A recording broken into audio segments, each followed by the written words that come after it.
예린아. 지금 역사책인데 오늘 인강은 지금 그러니까 우리가 지금 공부해온 게 역사란 무엇인가, 인류, 구석기, 신석기, 문명, 그치? 메소포타미아, 이집트, 인도, 상주에서 중국 문명, 춘추 전국, 진한까지 왔어. 그치? 그 다음에 어제 페르시아 했고, 페르시아는 아시리아가 서남아시아를 통일했고, 이빠로 아케메네스 왕조 페르시아, 거기에다가 누가 파르티아가 살짝 뭔가 세웠다가 멸망하고 바로 사사왕조 페르시아로 이제 마무리를 짓지. 그럼 이제 페르시아, 그 다음에 세 번째가 지금 그리스하고 로마를 들어갈 건데, 선생님이 얘기하고 싶은 건 이게 바로 지금 1단원이거든. 지금 설명해줬던 게 다 1단원이야.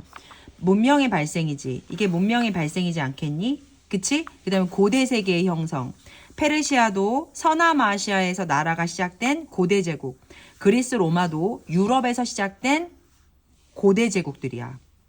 선생님이 말하고 싶은 건 오늘 그리스를 설명할 건데, 그리스가 유럽에 있어서의 고대 제국이라는 거지. 로마도 고대 제국이라는 거지. 그럼 우리나라의 고대 제국이라는 건 구석기, 신석기, 그 다음에 이제 우리나라 역사로 들어가게 되면 중3 때 배우겠지만 고조선, 그 다음에 여러 가지 나라, 고구려, 백제, 신라 이렇게 들어가는 게 고대 제국인데, 지금 거기서 마무리된 게 2학년 역사는 세계사 위주 중심이거든. 그래서 구석기, 신석기가 고대, 그 다음에 우리가 전 세계적으로 봤을 때 유럽하고 아시아 쪽에서, 유럽 쪽은 아니지만 아시아에서 문명이 일어난 부분, 그치? 그 다음에 서남아시아에서 문명이 일어난 부분, 그치? 서남아시아에서 고대 제국 문명, 그 다음에 이제 유럽에서 고대 제국이 그리스 로마라는 거야. 너무 길게 얘기했나? 자, 그리스로 들어가겠습니다. 자, 그리스로 갈게요. 그리스 로마는 고대 제국인데 굉장히 발전이 빨리 된 나라고요. 유럽 자체가 우리보다 문화가 빨리 발전된 나라라는 건 알고 있죠. 선생님이 지금 지난번에 여기 파트, 문화 파트는 인강을 좀 자세하게 들어갔고, 지금 예린이는 폴리스 형성, 아테나, 스파르타에 대해서 자세하게 설명 안 한 것 같아가지고 그거 설명하고 그거만 설명할 겁니다. 네, 그리고 문화 파트는 따로 인강을 또 들으시면 돼요. 자, 그리스 세계와 헬레니즘 세계가 발전하다. 자, 폴리스의 형성입니다. 자, 폴리스라는 게 뭐냐면, 예린아, 그러니까 지금 우리가 뭔가를 알아듣고 이해하고 네가 설명할 수 있으면 되는 거야. 그리고 역사의 이런 것들에 대해서 빈칸을 체크하면서 네가 이해하고 암기하면 역사는 끝나는 거야. 그래서 그러면 문제를 되게 빨리 풀 수가 있거든. 자, 지금 그리스입니다. 자, 그리스의 폴리스인데 이 폴리스라는 게 뭐냐면, 봐봐. 맨 처음에는 그리스에서는 기원전 8세기 무렵 아테네나 스파르와 같은 작은 도시 국가의 폴리스가 형성이 됐는데, 얘네가 어떻게 형성이 됐냐면 원래 험준한 산과 섬이 많았어. 이렇게 산이 있어. 그치? 이렇게 또 산이 있는 거야. 그리고 해안선이 복잡해. 이렇게. 해안선이라는 건 바닷가잖니. 오랫동안 통일 국가를 이루지 못하고 사람들이 해안에 살기도 하고 가까운 평야지대에 살면서 이제 농업으로 밥 먹고 잘 살았는데, 아무래도 이런 데 살다 보니까, 평야지대에 살고 해안지대에 살다 보니까 뭐가 자꾸 침략이 많이 들어오는 거야. 안 되겠다 싶어가지고 높은 어디로 올라가? 산으로 올라가게 되는 거지. 높은 산으로 올라가게 되는데, 높은 산으로 올라가게 돼서 이 사람들이 촌락을 방어하기 위해서 높은 산으로, 언덕에 올라가서 이렇게 뭔가를 하나의 나라를 만들기 시작한 거야. 그래서 여기는 이제 예린이 나라, 예린이 나라, 여기는 누구 나라? 지민이 나라, 여기는 홍예원 나라. 그러니까 무슨 말이냐면, 여기에 살다가는 다른 이민족의 침입을 너무 많이 받다 보니까 올라간 거야, 산으로. 그래서 여기하고 여기가 지금은 가까워 보이지만, 그러니까 아무래도 이렇게, 잠깐만.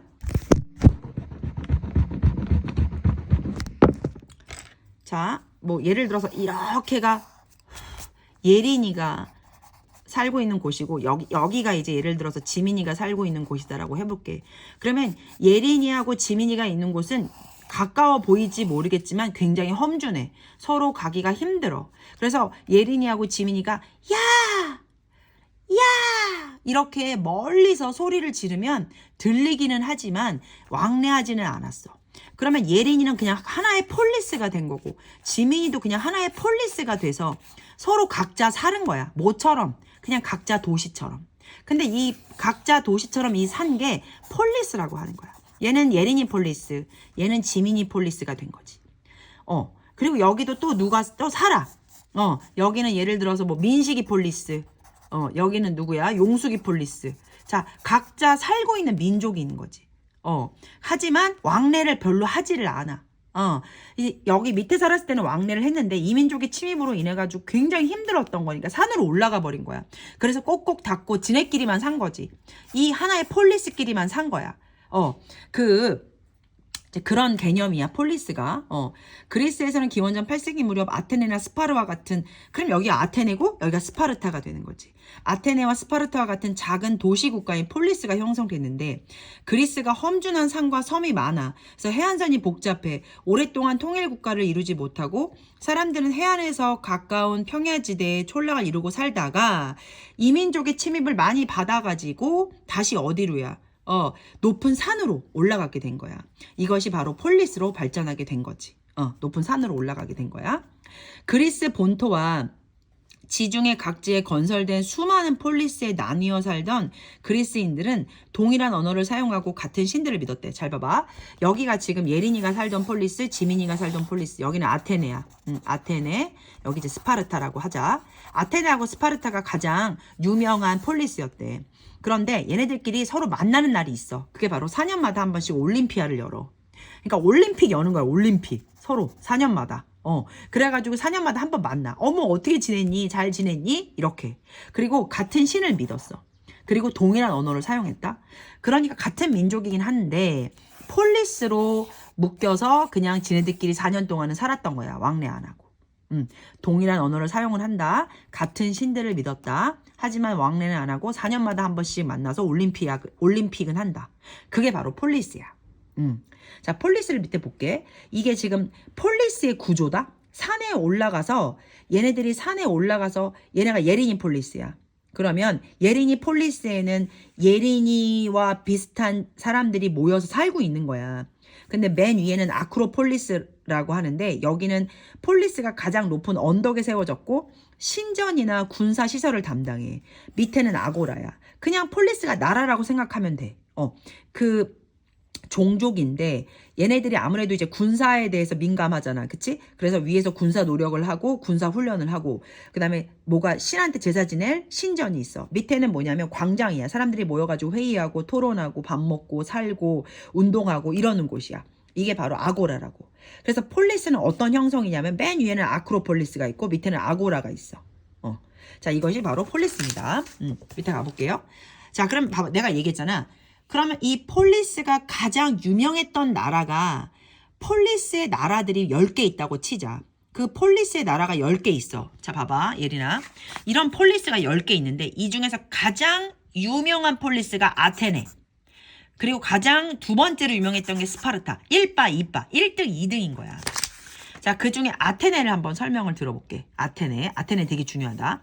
아테네 민주정치라고 나왔잖아. 아테네 애들은 똑똑해가지고 민주정치를 제일 먼저 시작을 한 거야. 그래서 대표적인 폴리스, 그리스의 대표적인 폴리스는 아테네는 처음에는 왕정이었다는 게 뭐냐면 왕이 정치했다는 거야. 왕이 정치해서 야, 이렇게 해, 저렇게 해. 그러다가 점차 귀족들이 정치하는 거로 바뀌었어. 왕 밑에 귀족을 뽑아.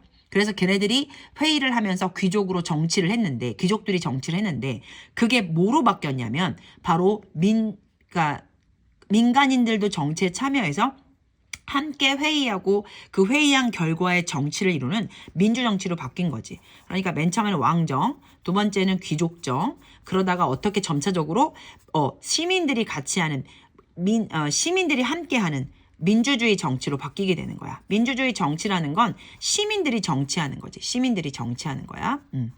자, 왕정이었으나 점차 귀족정으로 바뀌었고, 그러나 활발한 해외 무역과 상업 발달로 부유해진 평민들이 스스로 무장을 갖추고 군대가 돼가지고 평민의 정치 참여를 요구가 높아졌다. 이게 무슨 말이냐면, 봐봐. 맨 처음에 왕이 정치했고 귀족이 정치했더니 이 평민들이 돈을 많이 벌어가지고 부자가 됐어. 그렇다 보니까 얘네들이 갑자기 자기가 갑자기 정치하겠다 이러면 안 받아줄까봐 갑자기 얘네들이 막 전쟁 싸움터에 나가기 시작한 거야. 우리가 싸울게. 그래가지고 싸워가지고 이겼어. 전쟁에 나가서 이겼다? 그리고 얘네들이 하는 말이 평민들이 뭐라고 말하는지 알아? 야, 우리가 나가가지고 싸웠으니까 우리도 정치 참여하게 해줘. 이렇게 얘기를 하는 거야.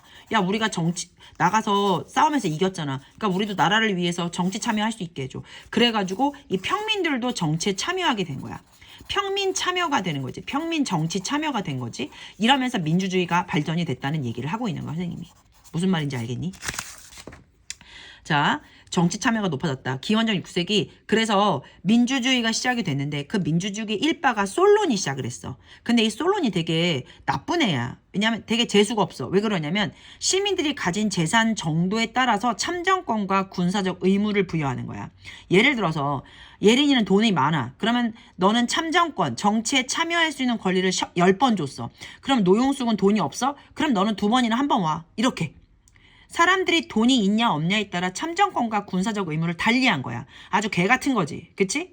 그럼 두 번째는 이제 두 번째야. 얘가 끝났어. 이제 솔론이 끝나고 두 번째가 클레이스테네스라는 사람이 정치를 하는데 야, 이런 식으로 하지 말자. 솔론처럼 하지 말자. 그래가지고 평민들의 정치 참여를 더욱 확대했어. 잘한 거지. 그치? 그리고 참주의 출현을 막기 위해 도편 추방제를 마련했다.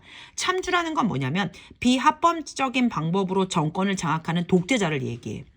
예를 들어서 클레이스테네스 때 그러니까 예를 들어서 지가 막 뭐를 하고 싶은 거야. 독재를 하고 싶은 거야. 그러면 독재를 하고 싶은 애들이 눈에 보일 거 아니야. 그치? 그러면 걔네들한테가 아니라 우리가 회의를 하거나 뭐를 해. 우리가 서로 이제 이렇게 투표를 해. 그래서 도자기 편이거든 이게. 도자기 편이야. 도자기 조각이야. 여기다가 재수없는 독재자 혹은 조금 이상하다. 참주가 될 위험이 있는 독재가 될 위험이 있는 인물의 이름을 쓰자. 그래가지고 도자기 파편에 이름을 적게 하거든. 그런 사람이 6,000명 이상, 6,000개가 이상이 나오잖아. 그럼 얘네는 다른 나라로 이주를 시켜버려. 걔를. 10년간 못 들어오게. 대단한 거지. 자, 첫 번째 솔로는 개 같은 정치했어. 시민들이 가진 재산 정도에 따라 참정권을 부여했지만 클레이스테네스들은 평민의 정치 참여를 확대했고 참주의 출현을 막기 위해서 뭐를 했다? 도편 추방제를 했지. 굉장히 훌륭하지.